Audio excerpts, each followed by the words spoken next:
Hi everyone, we are in the concluding step of this case study real audit engagement and I'm Dr. Harbir. So if you recall, we are 5 team members. We are working together in this audit engagement. We have started with the step 1 right through the step 9 and right now we are in the concluding step of this audit engagement. So many congratulations to all of you, right? So the step 10, the last step of this audit engagement talks about the final audit report, the AI management system audit report, right? So let's see what all is there in the audit report. We have prepared this audit report and let's see what all is there. So we have the audit objective and audit scope. This is pretty much the same from the step 1 and step 2, right? It is almost the same. So audit objective are there, audit scope is there. We have the 4 systems to be audited, right? We had the one engine, we have 2 models and 1 chatbot. These are 4 different aims. So product recommendation engine, fraud detection model, dynamic pricing model, and the chat support, customer support chatbot, right?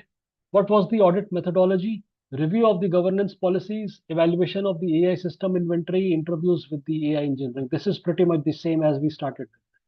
Summary of the evidence reviewed. This again was mentioned in the evidence report, in the evidence document, right? So all this data is coming from there. Audit findings we have talked in the last document about the NC document, right? So this is coming from there. Corrective actions also the client has mentioned to take the corrective actions, right? So corrective actions are coming from there. Overall audit conclusion. This is important. Let's read out this very clearly. The audit determined that Nova Retail Global has established foundational AI governance and monitoring controls aligned with ISO IEC 42001.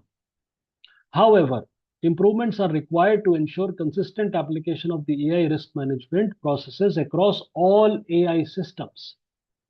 What are the recommendations from our side, from the audit team side, right? These are the recommendations.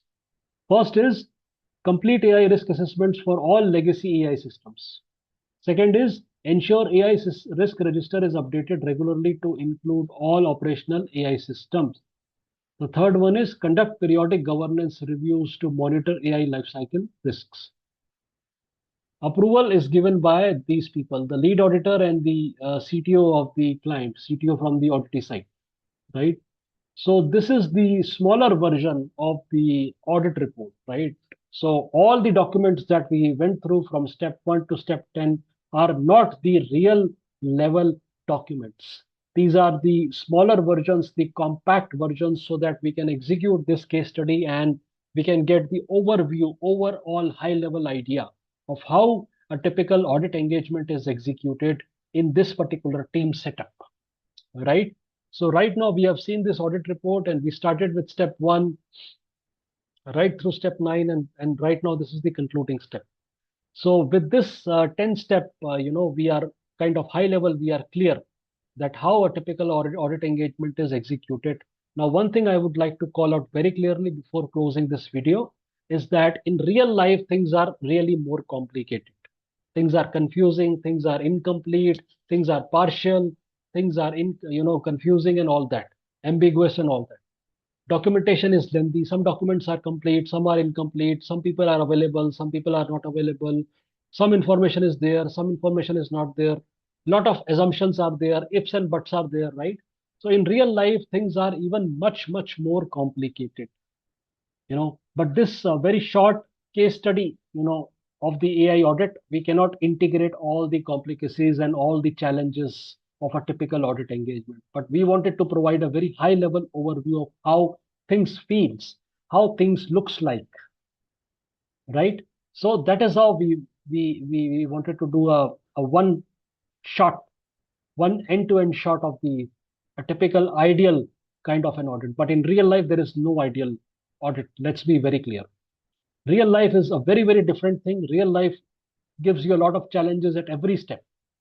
At every step of the audit, you will face one or the other ambiguities, one or the other confusions, one or the other things that are challenging you. So you have to navigate through all those challenges in real life audit scenarios. And you have to finish the audit within the desired time, 1 week, 2 week, 3 week, 4 week, or whatever be the case, right? So at least now we are comfortable with the positive use case. This is the positive use case, a happy positive use case for a typical ideal engagement, which typically doesn't exist in the world, right? The real world is more confusing, more complicated, more challenging.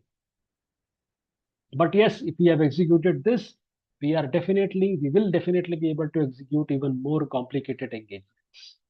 So stay tuned. I'll bring you one real life complicated engagement case study as well, right? So I hope you got a fair idea of the overall steps, right?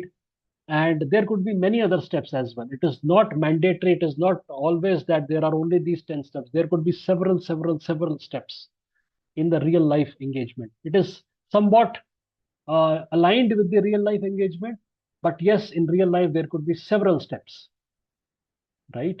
So I hope you enjoyed and you had some good learning, and I'll see you in the next case study. So keep learning and keep rocking.